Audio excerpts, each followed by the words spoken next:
We're really honored to introduce our keynote speaker for today, Dr. Daniel Reinholz.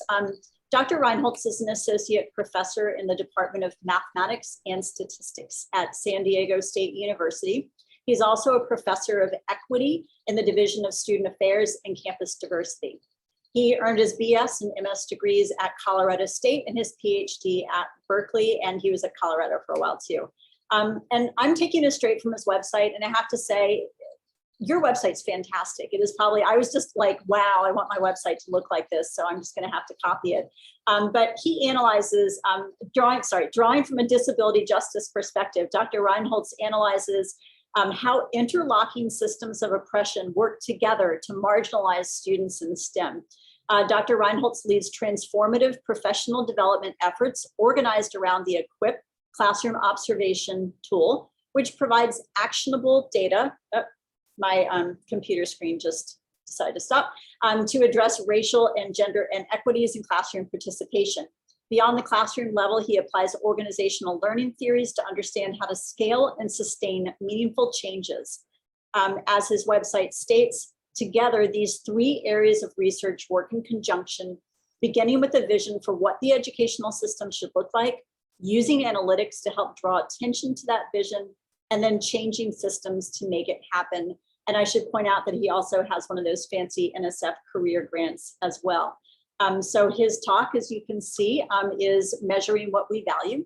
What does it take to transform GTA professional development? And I'm going to turn things over to you. Thank you so much. Hi, Beth. Yeah, thank you so much for the introduction. And thanks so much, everyone, for being here and spending the time. I'm really excited. You know, after the invitation, I got a chance to learn more and more about BioTap. And you all are doing some really profound and interesting things. So I always love these opportunities to connect across our disciplinary silos. So thank you for giving me that opportunity. So I don't really need to do much in my background. You already got that. I come from a math and engineering background, although I've done a lot of work with folks in physics, biology as well, and other disciplines. And you might see in the background, I'm a drummer. I have two little ones. This is just last week during Diwali, so those are the cuties. One is 4 and the other is almost 3 months. And my 4-year-old, of course, as kids do from preschool, has brought home all kinds of nasty germs. So we're all home, I'm sick, we're all sick. So that's really kind of what our life is like right now, a lot of snuggling with a little one in pajamas.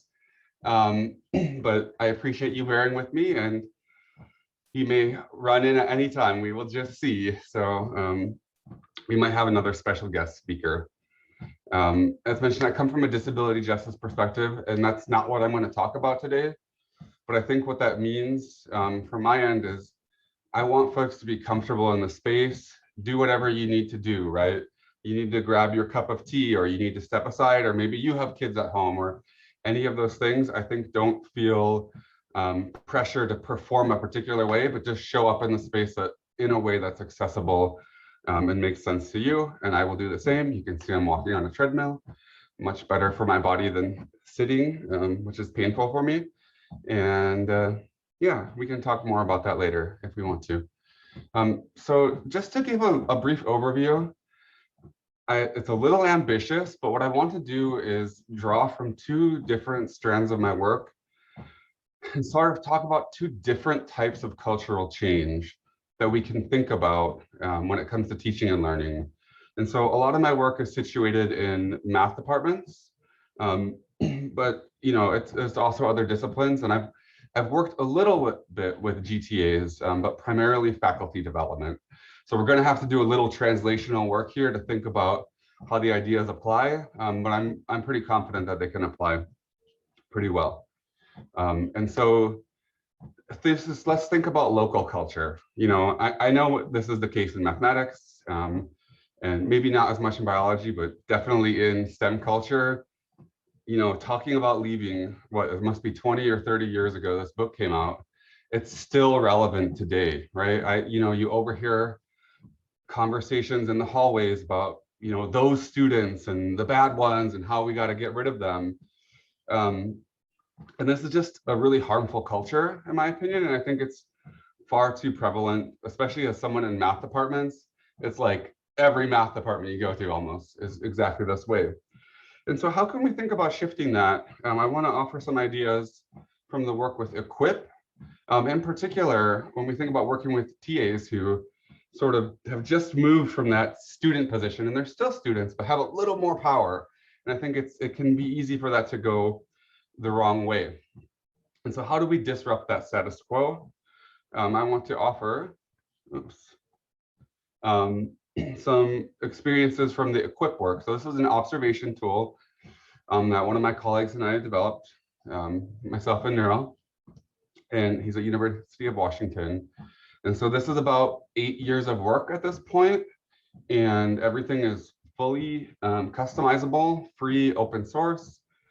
The website will come up many times later. I can drop it in, but you can just get it at any time and just play around with the tool yourself if you're interested. And what we've been doing is building this out as a tool for both classroom observations, so we can understand how equity happens in classrooms, how gender, how race, how disability play out in the moment-to-moment things that are so subtle that we usually miss them.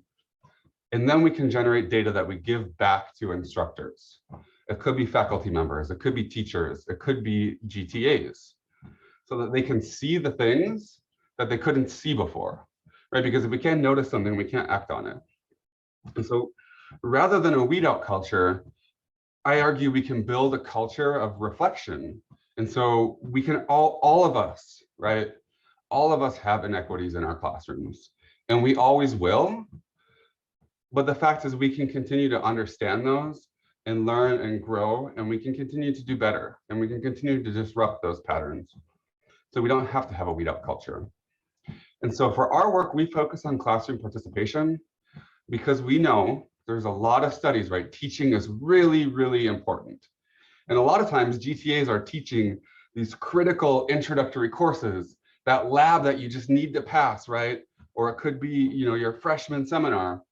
And so we want our students to have a good experience there, right? Or we're going to lose, we lose so many students right in the first year.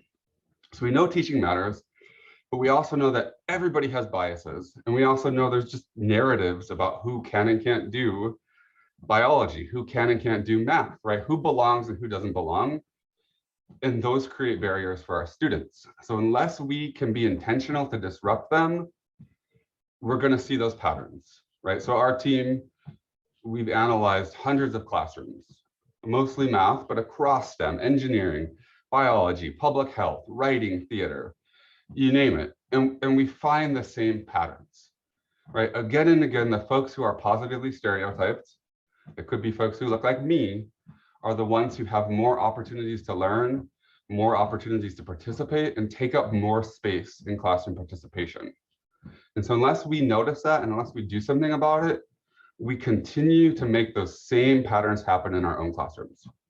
And so what we're trying to do is give people the real data, right? Because we have an idea of what happens in our classroom, and then there's the data. And in all my experience over the last 8 years, I've never met somebody for which those two things were the same. There's always a disconnect, right? Because we are so busy teaching. There are so many things going on that we can't have full awareness of what happens in our classroom. But we can work together and we can slow down and we can have that noticing so that we can reduce the disparities. I think one of the challenges that happens with GTAs, and right, what you all are doing as a network is amazing because you actually have a lot to offer. When I think about what happens in mathematics, there's a lot of departments where GTAs get nothing. I remember when I started, I was handed a calculus book. Cover these chapters 1 through 5. Good luck, right? Don't date your students, or some kind of really unhelpful advice, and that's all that I was told. And so it's getting better, right? Many institutions, we might have a course, a whole semester for the GTAs.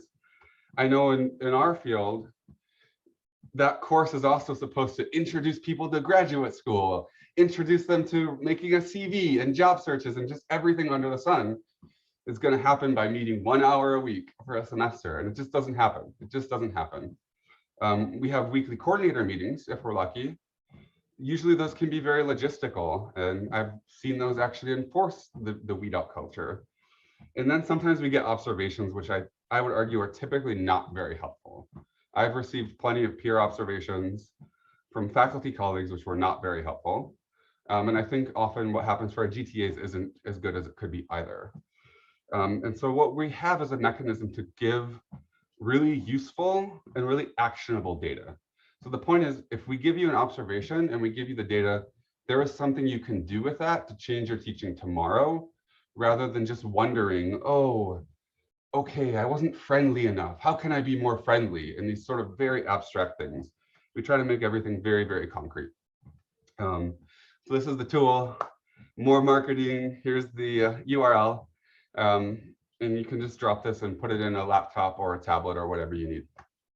And so the way that it works, we give quantitative analytics, and we partner with folks, right? We're not evaluating, we're not judging. I've done this to my own classroom and seen all the inequities that are there. But the point is that we can do this together when we work together. And we don't aim to capture everything, right? It would be wonderful if all of us had an ethnographer in our classroom that could just tell us everything they noticed, but we can't have that, right? There's the resources for that don't exist. So instead, we try to aim low-hanging fruit that are actionable and that we can capture relatively easily, right? Very often in our projects, we'll have students, it could be graduate students or undergrads, who can do the observations and the coding to generate the data. And so that means something like an LA program or TAs, or there's a lot of ways that we can fit this in with existing models out there. The questions we try to answer are the who questions, right? So there's a lot of observation tools and they'll tell you a lot of things about teaching, but rarely, if ever, do they tell you anything about who is the one doing the things in the classroom, right? And so that's the problem, is that things might look good on the whole, but then we see it's 3 students that did all of the really interesting stuff. Or we see it's only particular groups of students, right? In math, our white and Asian boys dominating that classroom. Or our teachers giving sort of low-level questions to Black girls as a disciplinary matter. Or, whatever it might be. We can think about any different identities, and we know it's actually predictable. We've been doing this for long enough that exactly what the literature would tell you think you would find, you find it when you look at the data in classrooms. But giving people their own data helps them see that. And so we know every context is different, every classroom is different, so we customize wherever we are. The way that we do that is we have what we call discourse dimensions. These are basically the things that we code. What do you ask your students? Are they high-level engaging questions, or are they sort of low-level, give me the answer? What do your students say in response? How do you do something with what the students tell you? And then we look at social markers.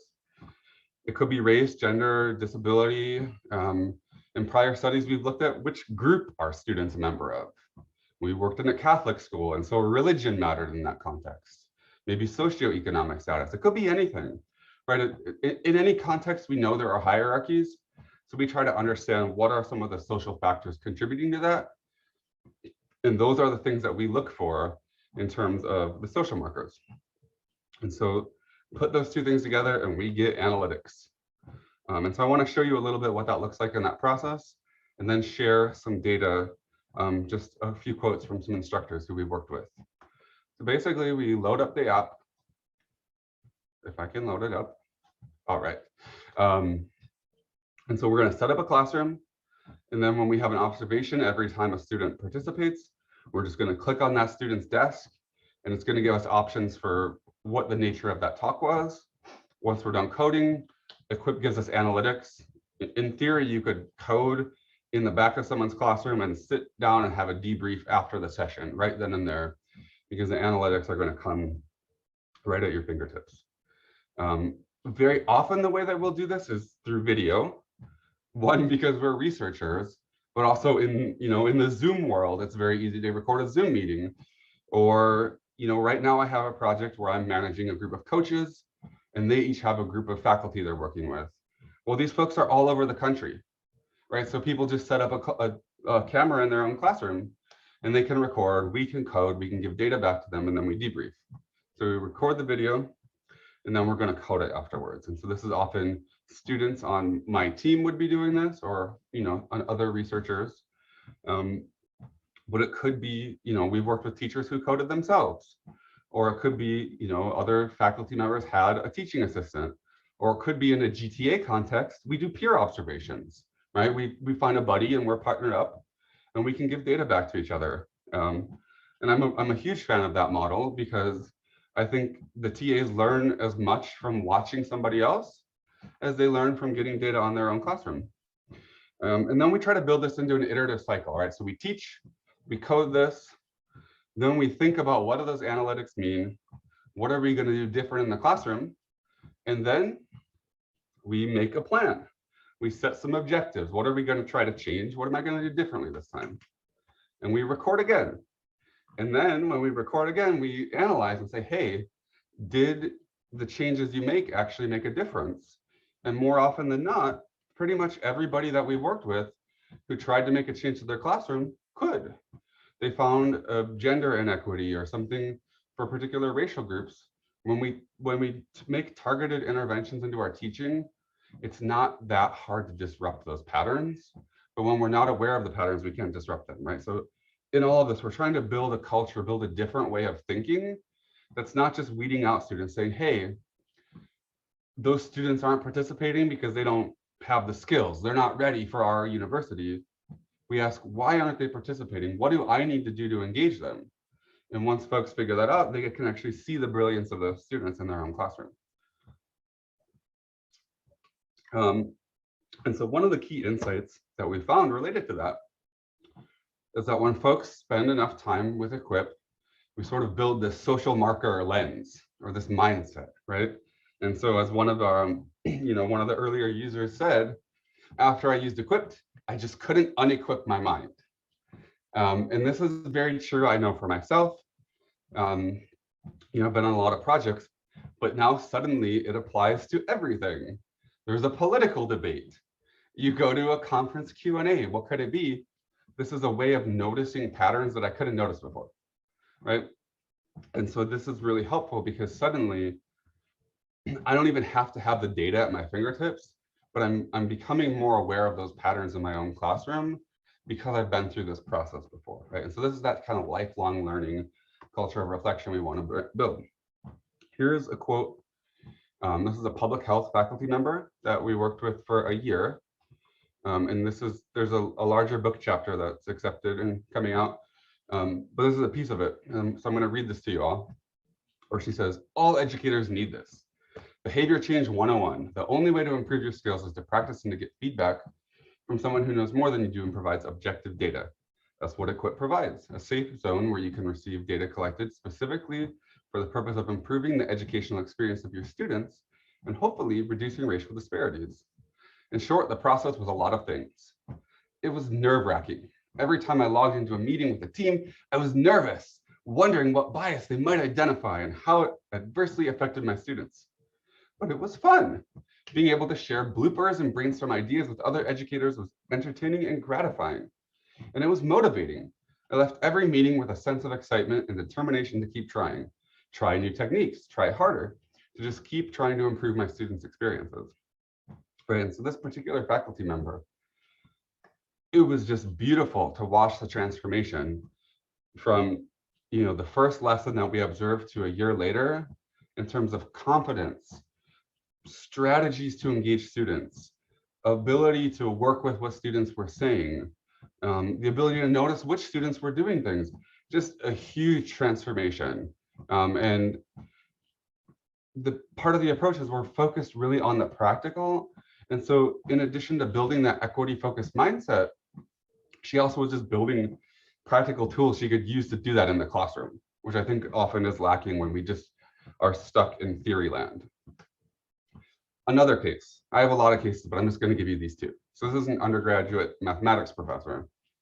What I was surprised to find was the data I received said much more about me and my own teaching than it did about any of my students. The project helped me see I have more control than I previously admitted about who participated in the classroom and how. The experience with Equip helped change the focus of my teaching from what I was going to do next mathematically to focusing on who was going to participate next and how to build from their contribution. Power dynamics around participation are very complex, and student identities influence their participation in this setting. Even now, more than a year after the original study took place, I'm finding I'm still changing my teaching practices because I have a new way of looking at my teaching. I see the questions that I'm excited to answer a little bit later, but we have done this in small group and whole class settings, virtual settings. I have ideas on how we could do it in large lecture halls, but we haven't done it yet. So you all may be the first ones to do it. Perfect segue. I wanted to just give myself a pause for a few minutes and also give folks a break if they need to take a quick break. But I would love to just see in the chat, folks can drop some ideas, some brainstorming. How is this something that you might be able to use in your own context? And maybe tell a little bit more about your context.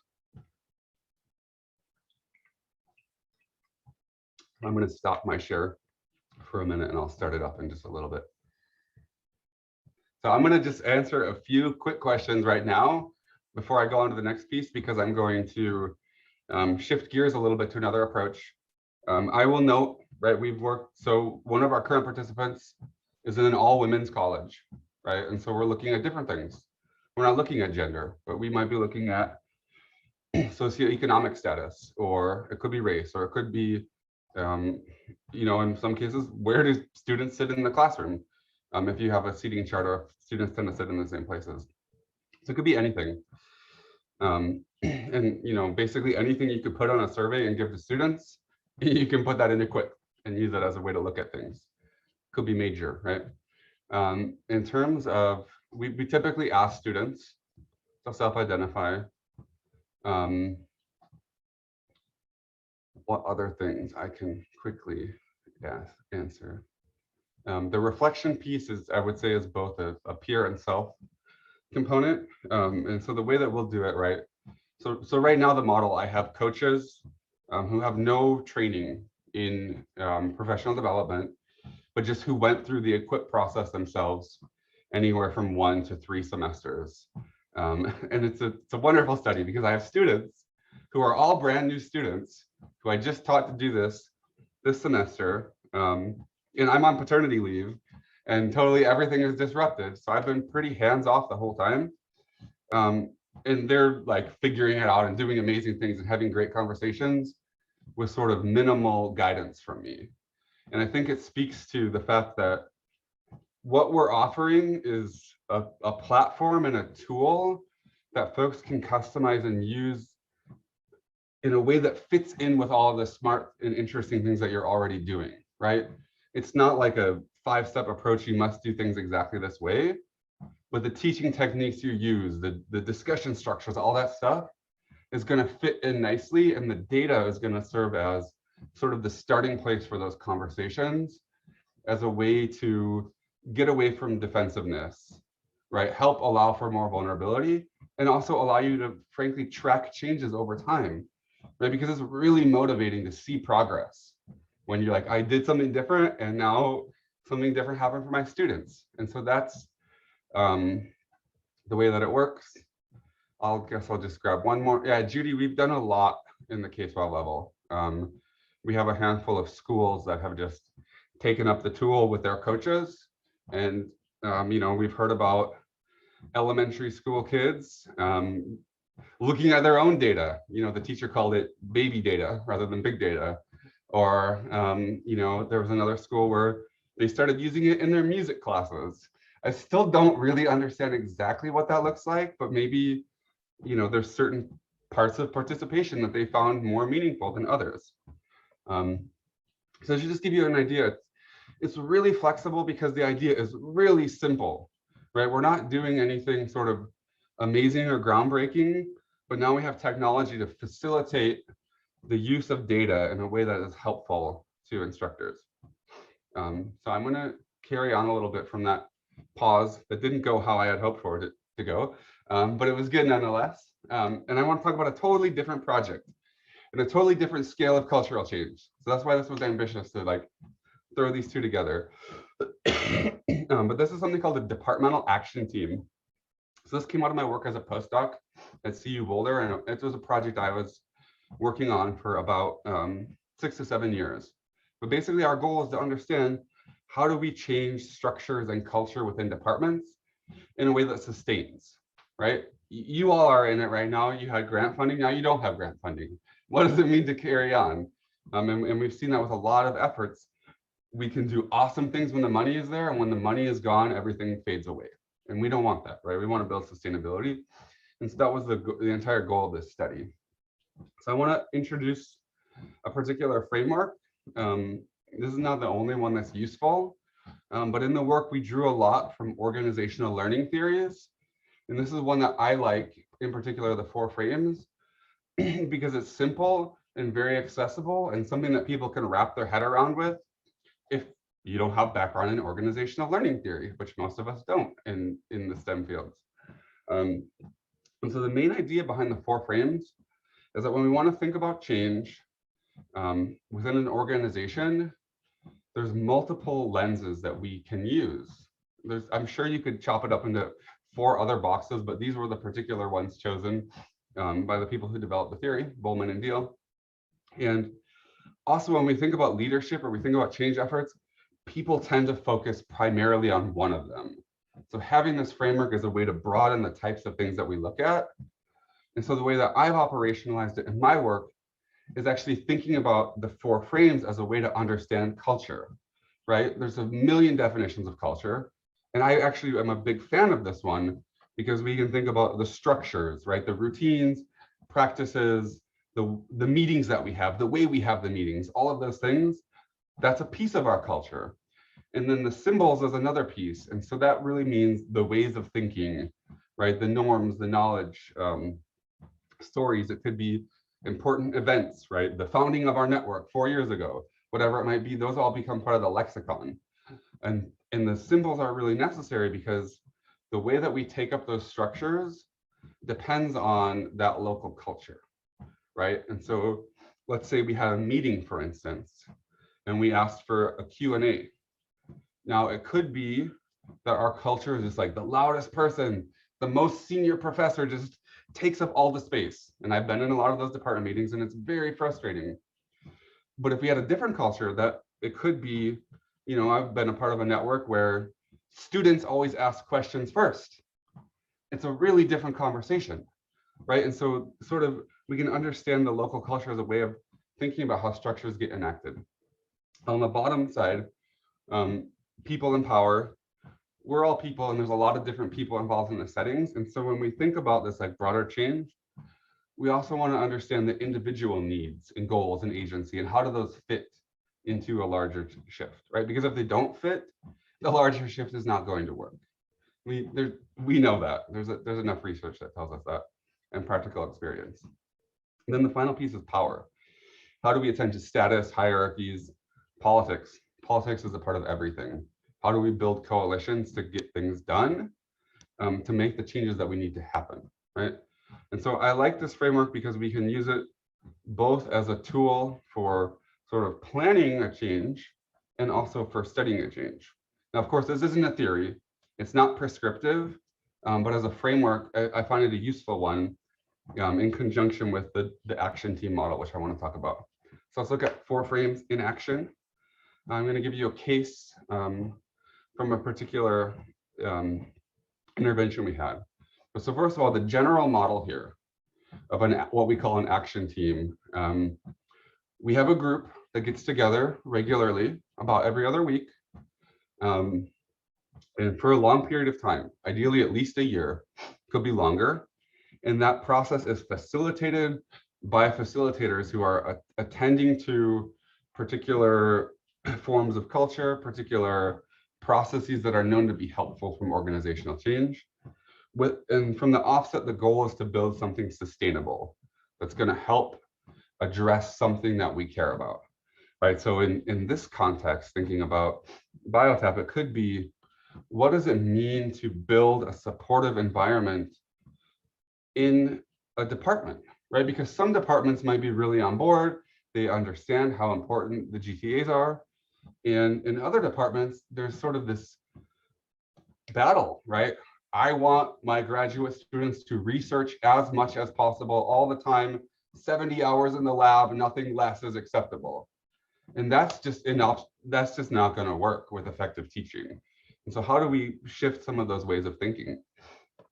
And so that's what this broader model is aiming towards. And there's particular principles. I didn't put them here in the sake of time, but if you look through the article, all of that's laid out. In this process, we would typically involve faculty, students, and staff who all have different vantage points in the department, plus the facilitators. And as facilitators, our goal is not a particular change. Our goal is to catalyze change that the department wants in a way that will be effective and sustainable. And so we were studying capacity to make those changes. And finally, in terms of power, we have to understand the existing power structures. Is the department chair on board or not? How are we communicating changes that are proposed in ways that they could actually be taken up? It's a really brief overview of the whole model. And so I want to look at how that played out in one particular department, which we call the Runes department. But it was a form of a biology department. I'll just say that for relevance here. So it was previously part of the Science Education Initiative. Some of you might know what that is. Carl Wyman and others had a model focused around backwards design, some principles that you all even have. And it's such a widely used model, right? And there's a lot of techniques considered to be very effective for educational change. And this department was sort of locally known as a success story of the SEI on that campus. And so here's a quote from one of the more senior faculty members who was involved in both efforts. He said, "The SEI did really good things, but sustainability became a problem. We had new faculty come on board. We have new classes being taught and carrying over the learning goals. Who does that? Who helps the new faculty understand what was done by the SEI in terms of learning goals or how to use clickers in the classroom? Those types of things. If no one's there to do it, it doesn't happen as readily or as easily, right?" And this is what they found. They had tremendous transformations, but they had nothing structural in their department to make those things last. And so faculty turnover, new courses, all of these things keep happening. And so little by little, sort of the wonderful changes started to erode. And so that's where we came into the process, recognizing we were building on a very strong foundation of work that was already done, right? We couldn't achieve what we did if they hadn't already done this previous work. So we got together with them, we built an action team, and it took a while for the exact focus to emerge from the action team. But what the folks decided in the department that they wanted to do was build a new model that I'm calling agents of change in education. And so these would be a number of faculty in the department who were getting course releases to do a particular type of work, right? So they had to find a way to use resources that were there to sustain this on an ongoing basis. And so when we were working with them, we took all the ideas they knew from the SEI, science teaching fellows, learning goals, backwards design, and so forth. And we had this whole language, right, that we could understand what had happened. And it was also very important because it was a language they could use to talk to other folks in the department about why this mattered, right? Because the SEI was there, the department had seen improvements, they knew it was important.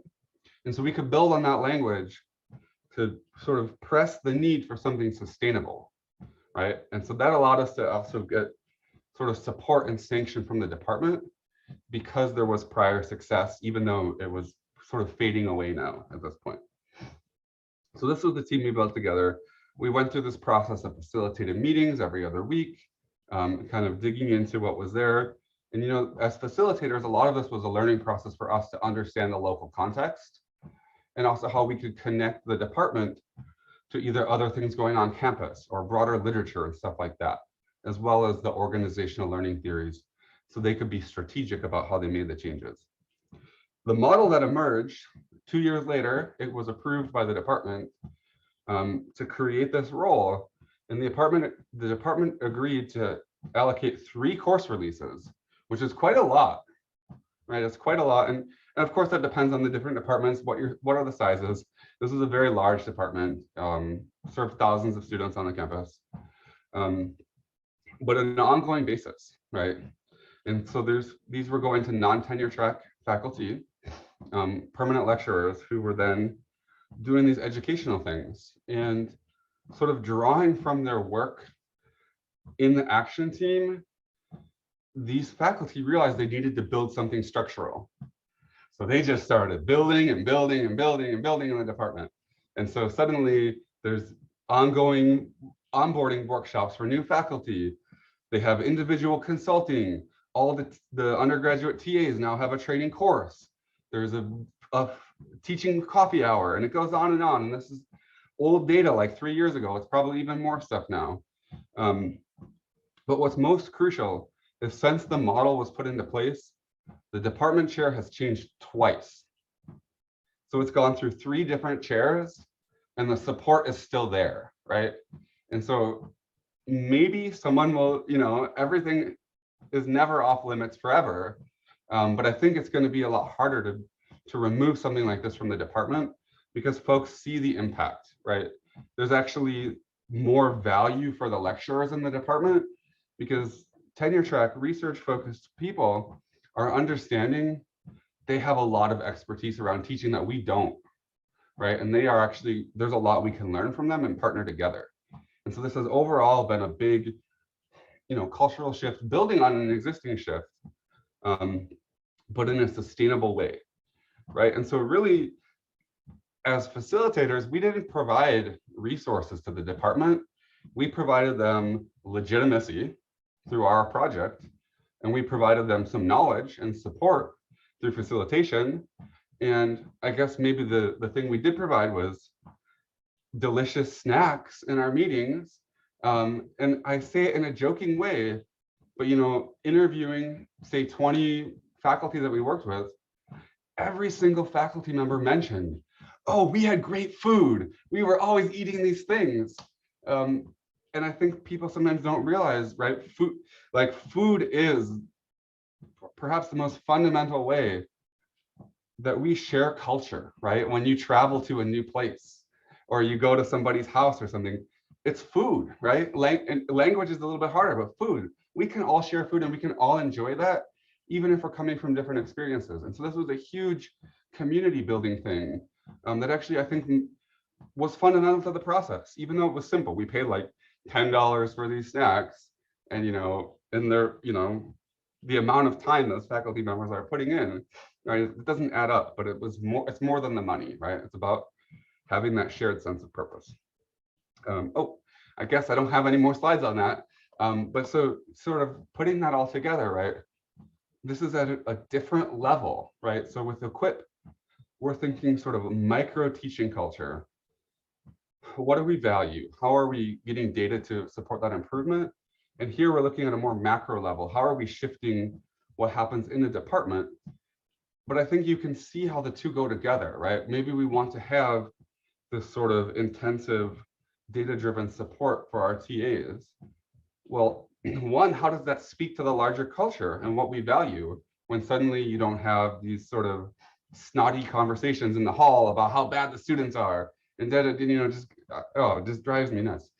And at the same time, you can think about how it may be necessary to shift other parts of the departmental culture to make sense where you could actually do something intensive with the TAs, because the department would value education in a way that it sees the resources not as a waste, but as valuable both for students who are in the department, but also for the GTAs, right, as a part of their professional development. So hopefully these are some tools that you all can take to your own contexts that are very customizable in a way that you can think about sort of building on the transformations that you already have. Okay, that's my concluding slide that doesn't exist. Thank you for your time, and I'm happy to discuss and take questions and things like that now.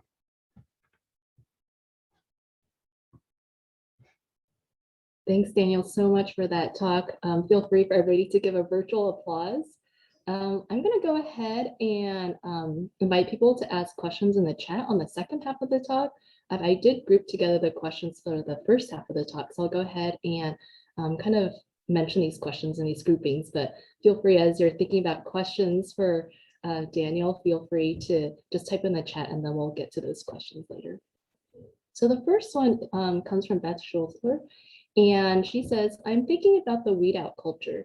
do we have any data on whether those instructors who self-identify as having a weed out culture or course are more likely to have inequities according to EQUIP? Yeah, that's a great question. Now I'm really suddenly losing my voice, but that's a great question. So we've never used like a question directly targeting that, but I can give a case example. You know, there was a particular faculty member who I worked with in mathematics, and you know, he was teaching a course on real analysis. And so for anyone who's familiar with that course, it is kind of seen as one of the fundamental weed out courses in undergraduate mathematics, right?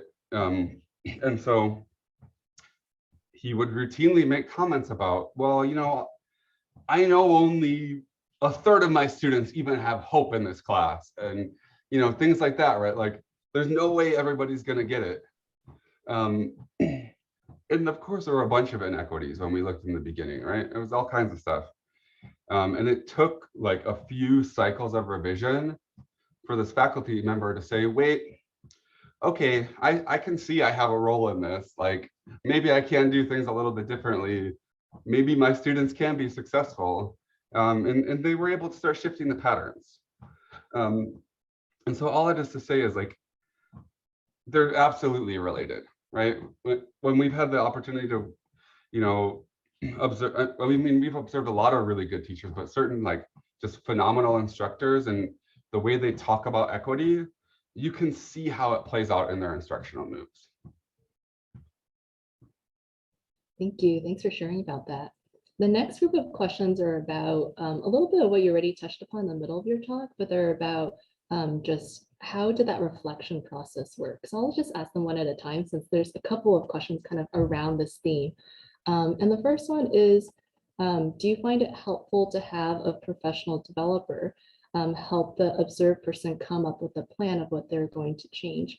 And I think maybe to broaden this question a little bit more, besides what you already shared during the middle of your talk, is what are the like characteristics that'd be helpful during this process? I know you already mentioned that it has both a component of peer reflection as well as self-reflection, but can you comment more about what are the characteristics that make the reflection process successful?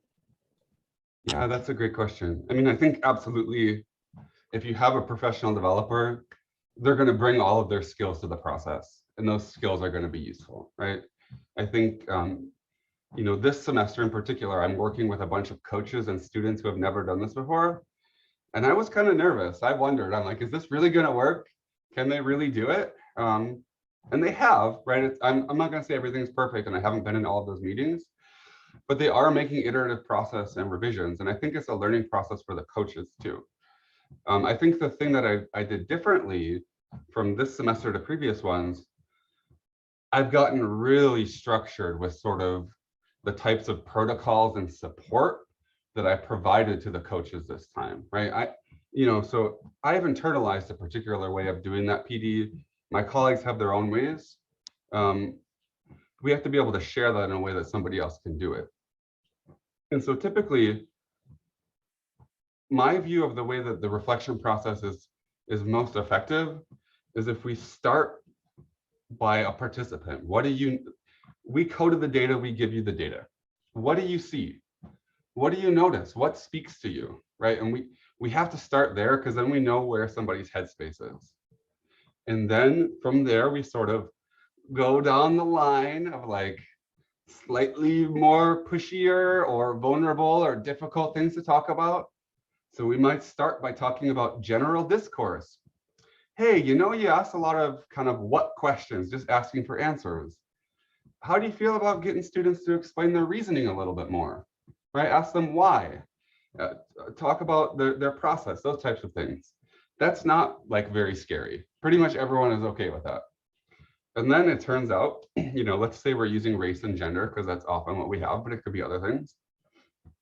People in general are way more comfortable talking about gender, right? I'm sure like people can just feel that as I'm saying it, like folks like, yeah, you know, we understand, like we want to have some sort of gender balance and kind of, you know, and then often it'll be like, okay, the men and women 50-50. And it's like, okay, what about folks who don't identify in that binary? And then, we problematize gender a little bit. But like people are pretty okay with talking about that. And I think it speaks to where our society is. When we start getting to racial inequities, folks feel uncomfortable, especially white folks, right? Just feel like there's no way on earth I even want to talk about this. Like, why am I here? Why are we doing this? And I think that's an interesting point for our team, right? It doesn't really come across in this talk here just with me, but we work really intentionally to sort of represent a lot of different identities in the professional development process, right? Because it gives us different vantage points. But yeah, folks can tend to be pretty uncomfortable in the beginning, but often we're working with people who at least have some willingness and desire to be more equitable in their teaching. And so that's the starting point. But I think, it comes down to building rapport, building comfort, the fact that people know that we're not here to judge them or say you're a bad person or any of these things. Like, we all have these inequities in our classrooms. Just because you haven't equipped your classroom, I promise, like, we all have them. I have them in my classrooms.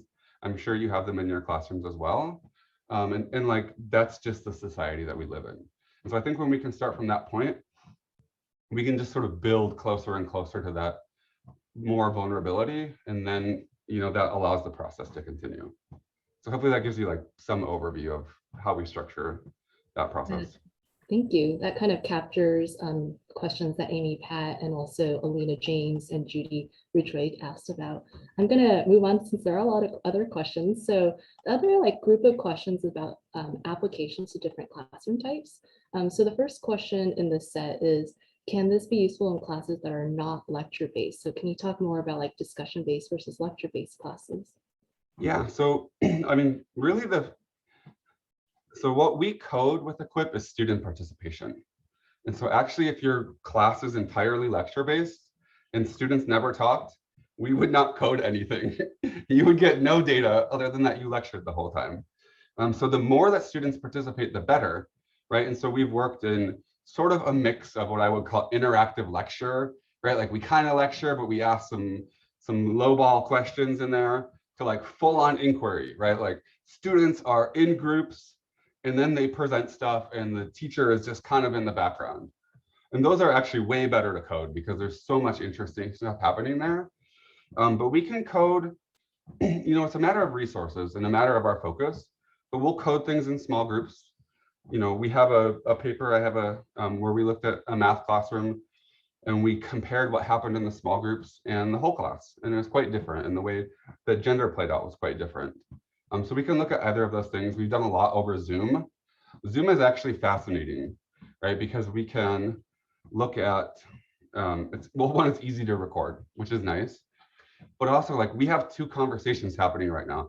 I'm talking at you all, and there's a chat moving, right? And so we can code both of those. And it could be there's other modalities, right? There's a Jamboard or there's a Padlet or something. So we get a lot of different data streams and we can code all of those. And what's really interesting to look at is who participates and in which ways in the different modalities, because it's not the same forms of participation.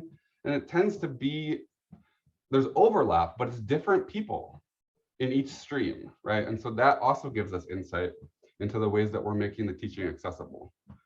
So really, probably the biggest barrier is like the huge lecture hall that we just haven't done that yet. And I think also part of it is like, I can tell you without equipping any of those classrooms, you will never have an equitable discussion in a room with 500 students. There's just like no possible way to do it in your whole class discussion, right? You could try to have some very equitable small group and peer interactions, and we could code those. But a whole class discussion in that context is just kind of a mess, right? It's just going to be really hard for you to bring out voices in an equitable way, as you all know when you teach those classes. Thanks. You kind of touched on both Alice and Mealy's question as well as Adam Colinard's question. The next question comes from Megan Fari, and her question is, what if our student body isn't very diverse? Does that limit the utility of the data? And so, I mean, I come back to what are the like axes of diversity that we're looking at, right? And so some of us might teach in a very racially homogeneous context. And so like here's an example. We were working in, I think it was a high school physics class, and it was at a Catholic school, and it was like almost all white boys in the class. But it turned out there was the students who were Catholic and weren't. There was a huge status differential there, right? And so that's that particular context. But you know, even in like, let's say, okay, so I'm at SDSU, you know, we're a border university. We have a huge Latinx population here, right? But you know, in our math classes, when I talk to folks about sort of their experience with math or the stereotypes they have, there's a huge difference between our students who grew up in Mexico and the students who grew up just across the border. And it's interesting because the students who grew up in the US have way stronger stereotypes that our students who grew up in Mexico, they don't have them, at least in the same extent. And so that could be one of the dimensions we're looking at, right? We really can just think like all social identities are vastly complex. Everything we do is oversimplified. But you know, but if we look a little bit deeper into those complexities, there's always something we can find that is stratifying our students in a way that's problematic. You have to be creative sometimes. Well, I think that's really important to think about, like always improving. I think that's something that's really challenging in your talk. So thanks for sharing that. Our next set of questions have to do with the department level culture. And it's a question I'm gonna kind of put together from both Star, Sharp, as well as Beth. And they're interested in what types of people would be more impacted than others to have these action teams. And also particularly talking about like people who teach lectures or non-tenure track folks. Sorry, can you just say that one more time? That was a hard question for me to parse, and I just dropped the link to our project too. Yeah, so they're interested when you think about graduate student teaching professional development, are there types of people that be more impacted or more impactful to target than others? And like potential populations of people might be people like people who teach lectures or different types of lectures or not lectures, or people who are non-tenure track versus people who are tenure track. Can you share about like, is it useful to target particular people?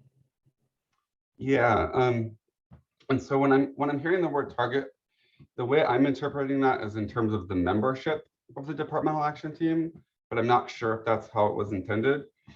So the thing that we know that doesn't work with the DATs, if you assign a committee to do this, it's going to function like an assigned committee, which is not very effective. But when we get people who volunteer, who are interested in making the changes, that's when things start to work a lot better. I think it is helpful when we have a mix of folks. You know, so for instance, in the rooms department, the DAT had 4 lecturers, but there was 1 senior tenure track member who I think helped give them more status in the department, right? Sometimes in the literature, people talk about champions. You have a champion who has some pull in the local context who could help make the change happen. So I think that can be useful. I think it actually wasn't a part of that DAT, but most of the DATs have had students, and that could be undergrad, graduate, postdocs are not students, but we've also included postdocs. Having people across levels, I think, is extremely valuable. One, because people are interacting that normally don't interact. And so like, I remember a faculty member once saying, wow, I was surprised that students had such smart things to say. And we're just like, okay. So that happens, but also, you know, students have connections with other students. They're a part of different conversations and contexts. Everybody has different bandwidth to engage in different ways. And so that diversity of perspectives, and it could also be, right, and it could also be in terms of race or gender or other identities. All of those things are really valuable, I think, when folks, like we're trying to build a coalition across stakeholder groups that can make change. And so I think if you only had it really narrowly defined, it's going to be a little bit less effective. And Star Sharp has a follow-up question or comment to that. But some people who are key may not volunteer, and I'm worried that status levels may overwhelm actual teaching experience. Can you comment on that? Yeah, it's a great question. I mean, I think, yes, some people who are key may not volunteer, and sometimes we like push people like, hey, it'll be really great to have you. Sometimes that works, sometimes it doesn't. And so sometimes those people might not be on the DAT. In terms of status, that's also a really critical point, right? We're bringing people across these different groups. So there's a lot of status differences, right? Between the tenured faculty and the sophomore student in the course. And I think that's where the facilitation becomes really, really important. We can't erase the power differences, but there's a lot that we can do in our facilitation to make sure that all voices are heard, right? Or like our discussion format would not be, hey, everybody, shout out your feelings. But we could do something much more structured, going around the table or having some break-off discussions and people write on a whiteboard and then we share stuff, right? There's a lot we could do that we would use in our own teaching to break up the dynamics in a way that we can get those student voices, we can get staff, right? Staff are also very marginalized a lot of times in our departments, but they know so much more than like about certain things than any faculty members do, right? And so how do we support the staff voices, things like that? I think that's why we need facilitators, or because otherwise they don't come out. You're 100% right. They just, people get silenced and it's a problem. Yeah, thank you. One more follow-up to that about the power dynamics. Thanks for addressing that already. So that came out in a question. And if you could just share more about what sorts of political dynamics play out when you're working on professional development changes in the department. So can you like help us see like some of the things that you've seen with power dynamics? Yeah, that's a great question. I mean, I think one of the things that happens is just like overall resistance to change. Change takes time and effort and resources, and we're just all too busy to make it happen, right? And so that's, I think, is a huge barrier that we overcome a lot. I think we've worked in a bunch of departments where like the prevailing ideology was the only way we can make changes if we get more external funding. The dean is just cutting us off and the dean needs to get with the program, right? And so like if that's the way that we're viewing the change, we can't make progress, right? Because the dean is not giving us money. It's just not happening. And so we have no way to do it. I think, you know, one of the other challenges that can come up is sort of, especially around like curricular reform, could be the way that courses are taught, right? So in some departments, it's like that person owns that course for the rest of their life. And I'm always going to teach intro to bio and nobody else can touch it. In other courses, we team teach, and other ones we might switch around a lot. And so depending on those dynamics, that can also really impact like whether or not we can actually make changes to instruction. Thanks so much. That actually wraps up all the questions. I think I got everything in the chat. So thanks so much for answering that. And that also leads us right on time. So we have about a 5-minute break, I think, unless anybody wants to pop in any question, last minute question. I think we should let Daniel take it rested. Thank you so much. I mean, to do that while you were not feeling well, my heart goes out to you. I hope everybody feels better. Thank you. Yeah, thanks for bearing with me.